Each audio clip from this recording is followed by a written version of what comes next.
Dans le premier épisode, je vais te proposer de parler des 4 comportements majeurs en relation avec l'argent.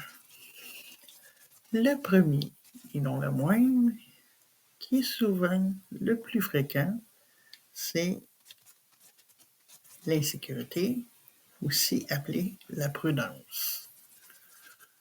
Dans ce comportement-là, la personne fait des budgets, a de la difficulté avec les imprévus, aime gérer. OK? Puis on l'appelle souvent le sage ou le radin, ou en bon québécois, le séraphin. L'autre comportement qui est aussi fréquent, c'est le dépensier. Cette personne-là achète souvent par impulsivité. Cette personne-là peut paraître généreuse parce qu'elle va te dire, ben, je l'ai acheté pour te faire plaisir. Ou je l'ai acheté parce que, ben oui, il en manquait. T'sais? Cette personne-là peut être vue comme pas,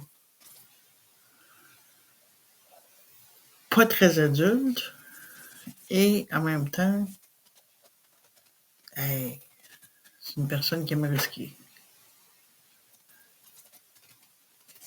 L'autre comportement, qui est la personne dite équilibrée. Elle fait un budget pas trop serré, puis elle dépense ou investit de façon sérieuse. OK? Et cette personne-là est souvent reconnue pour être rationnelle. Puis cette personne-là peut très bien me ressembler. Et cette personne-là peut être vue également comme une personne sage, mais également par une personne ennuyeuse. Car si je décide, je vais parler comme, parce que je me connais, si je décide que je sors pas parce que j'ai pas le budget pour, bon ben, même si je pourrais le mettre sur ma carte de crédit, c'est non, j'y vais pas. Fait que oui, je peux passer pour une personne ennuyeuse parce que je sortirai pas. Puis, il y a le quatrième comportement qui, celui-là, il est plutôt rare. Il est plutôt pour, on l'appelle le comportement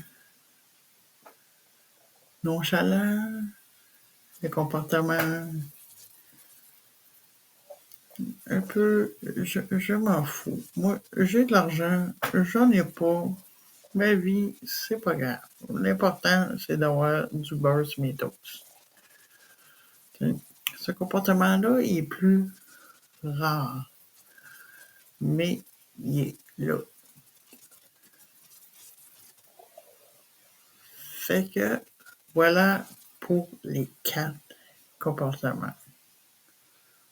Et bien sûr, je vais approfondir sur les 4 comportements, mais là, présentement, on introduit les comportements.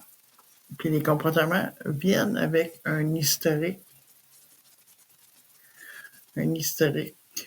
du passé. Parce que notre passé, notre expérience, fait en sorte de créer nos comportements, qu'on a face à cette énergie qui est l'argent. Parce que l'argent, en tant que tel, ce n'est qu'un échange entre une personne et un service ou un bien. Ce n'est pas plus ni moins. Donc, au prochain épisode, on verra l'historique. Qu'est-ce qui fait que nos comportements évoluent au fil du temps, au fil qu'on guérit nos blessures du passé et qu'on avance dans le temps. Sur ce, à la prochaine.